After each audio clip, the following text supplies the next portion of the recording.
عرض ادب و احترام داریم خدمت های سلمانی، تشریف آوردید اکران فیلم مرحوم علی انصاریان صحبت بفرمایید. خب علی که میدونین که یکی از دوستای خیلی خوب من بود. من خدا رو شکر میکنم یه رفیق خوب مثل علی انصاریان داشتم تو پرسپولیس. تو این 6 سالی که تو پرسپولیس بازی کردم 3 سال هم اتاقم بود، من و علی انصاریان و بهروز عبدالفضل، و روزهای خیلی خوبی داشتیم، هم تو اردوها هم تو تیم. خیلی کمک میکرد چون من جوون بودم به این تیم اومده بودم. خیلی دوست داشت که من پیشرفت کنم، راهنمایی میکرد. باز خدا بیامرزه، علی واقعا بچه خیلی خوبی بود. بعد از فوتبال هم ما دوستای خیلی خوبی بودیم، ولی متاسفانه از بینمون رفت. واقعا یک دوست خوب از دست دادیم. یکی از ویژگی‌های علی و مرحوم علی انصاریان بخواید بگید چه ویژگیشون که خیلی بارز بود؟ ما فکر میکنم علی تنبل بود. من فکر میکنم بدترین شرایط ما آخر شب بود، برای خاموش کردن چراغا و تلویزیون بود. یعنی زود خودمون رو میزدیم به خواب که تلویزیون و چراغا رو یکی خاموش کنه. علی فکر میکنم خیلی تنبل بود و ما هم بدتر از علی دیگه. ویژگی فکر کنم علی تنبلیش بود.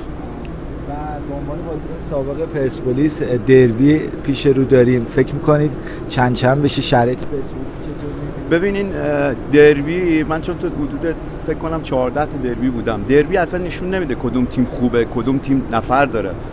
و الان تو این هفته فکر میکنم شرایط پرسپولیس از لحاظ رو روانی خیلی افتضاحه و نرفتن به مرحله بعد آسیایی فکر میکنم از لحاظ روحی هم تماشاگر یه ذره فکر میکنم یه درصدی روحیه اینو ندارن جل دربی مثلا جل استقلال خوب بازی کنن. ولی من فکر میکنم دیروز پرسپولیس با بردن تیم هوادار این روحیه رو برگردون به اردو و آقای گل محمدی هم حالا درسته تو این چند وقته بهش خیلی توهین شد، ولی من به عنوان یه بازیکن، به عنوانی که دوستم بوده کنارش بازی میکنم، من این موضوع رو اصلا نمیپسندم. هیچ جای دنیا این موضوع حرفه‌ای نیست که بخوام با یه مربی که ببخشید 9 تا کاپ گرفته باشه بیان با یه بازی این مربی رو زیر سوال ببرن. من اینو نمیپسندم و دوست دارم این فرهنگ‌سازی تو تماشاگرای ما هم ایجاد شه. اگه تماشاگر ما جای منچستر بودن تو این چند سال قهرمانی نمیگرفتن، می‌خواستن چیکار کنن؟ پیش میاد فوتبال قشنگیش به این چیزایی که حالا حساب کن ما چند سال پیش جلو همین تیم 3-1 بردیم رفتیم مرحله بعد، حالا تو اتفاقات این بازی باختیم نرفتیم. قشنگه فوتبال به همینه. من فکر میکنم که تماشاگرای ما باید این فرهنگسازی بشه، احترام بذارن به مربی‌ها، به پیشکسوت‌های پرسپولیس که میان تو این تیم و این احترامه رو حفظ کنن. بیشترین انتقادهای سلمانی از سوی برخی پیشکسوت‌های پرسپولیس صورت گرفت. برخیشون تو رسانه ملی هم معتقد بودن باید گل محمدی از پرسپولیس بره. شما نظرتون به عنوان یک در این صحبتایی که انجام داده میشه؟ ببینین آقای گل محمدی من فکر می‌کنم از لحاظ فنی یکی از بهترین مربیای ایرانه. از لحاظ ایرانی دارم بهتون میگم، شما بهتر از آقای گل محمدی دارین تو ایران بذارین جاش. منم اعتقاد دارم ببین فوتبال ما باید پیشرفت کنه، به روز باشه. ما مربی خارجی بیاریم، مربی ایرانی جوون رو بذاریم کنار مربی خارجی، کار کنیم، پیشرفت کنیم. ولی وقتی که نمیتونیم مربی خارجی بیاریم و بهتر از آقای گل محمدی که نداریم. آقای گل محمدی تو این چند سال من فکر می‌کنم بهترین نتیجه‌ها رو گرفته. امسال یه سری حاشیه برای باشگاه پیش اومد. من فکر می‌کنم همیشه توی باشگاه پرسپولیس استقلال اولین چیزی که حاشیه درست میشه مدیریته. شخصی این تیمو مثلا شخصی سازی نمیشه، هنوز دولتیه، کسای دیگه تصمیم میگیرن این تیمو به سمت جلو ببرن. موضوع یک خدا گل محمدی هم من فکر میکنم حالا با این که دارم ازش حمایت میکنم یه سری اشتباهات داشته، اشتباهاتی مثل اول فصل ببخشید قهر کرد رفت، یا بدشانسی‌های آورد، بازیکنایی که تو این تیم بودن مصدوم شدن. اینا یه سری چیزایی که به وجود آورد که پرسپولیس نتونه نتیجه بگیره و خریدایی که ببخشید الان همه سوال دارن میکنن آقا اینو مدیر باشگاه خرید کرده این بازیکن‌ها رو. نبیل باقری. حالا کاری نداریم، حالا می‌دونیم، ولی من فکر می‌کنم هیچ جای دنیا مدیر باشگاه نباید یا تصمیم بگیره بازیکن خودش بگیره، به مربی چیزی نگه. ببخشید الان درصد من شنیدم بازیکن‌ها حالا پولیشون خیلی مثلا حدود 10% 20% گرفتن.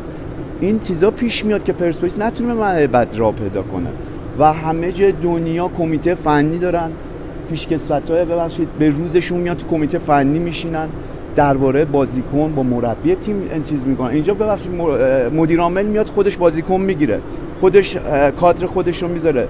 هر جوری که میتونه تو پرسپولیس رفتار میکنه و شما هم دیدین ما خیلی راحت جلو همه رو میگم وحده همه رو تقصیرهای گل محمدی نندازیم. آقا ببخشید اشتباه گفتم، اشتباه رو همه رو در آقای گل محمدی نندازیم، بیایم چیزای دیگر هم نگاه کنیم، مدیریت هم نگاه کنیم، ببینیم آقا مدیریت کار کرده واسه این تیم. شما یه سوال خارج از فوتبال رو بپرسم، شما دو تا از هم‌تاییاتون وارد عرصه بازیگری شدن، بهروز رهبری‌فر و علی انصاری، خودتون قصد بود این اصلا ندارید؟ ببینین یه چیزی بهتون بگم، پژمان جمشیدی من فکر می‌کنم فوتبال بازی نمی‌کرد، به قول بچه‌ها همه همیشه میگیم بازیگر میشه خیلی. حالا من الان پژمان واقعا افتخار می‌کنم، دوستمه، بازیگر خیلی خوبی میشه. خدا بیامرزه مرداد مینامن، من فکر می‌کنم از همه‌شون بهتر بود. مرداد مینامن از همه‌شون به تو علی انصاری. ببین یه استعدادیه روی یه سری انسان‌ها هست، رو خدا بیامرز علی انصاریان بود. پژمان جمشیدی واقعا خودتون میدونید دیگه، با این کارکردی که تو سینما داشته اینو ثابت کرده که یه بازیگر خیلی حرفه‌ایه. علی انصاریان هم واقعا این هنر رو داشت، این بازیگری که میگن این خلاقیتی که توی انسان هست تو اینا بود. حالا هم فوتبال بازی کردن هم تو عصر سینما هم موفق بودن. من بازم میگم تبریک میگم به پژمان جمشیدی، واقعا تو عصر سینما خیلی موفق بوده. من فکر نکنم، من هدفم اینه که تو مربیگری موفق شم. سلام.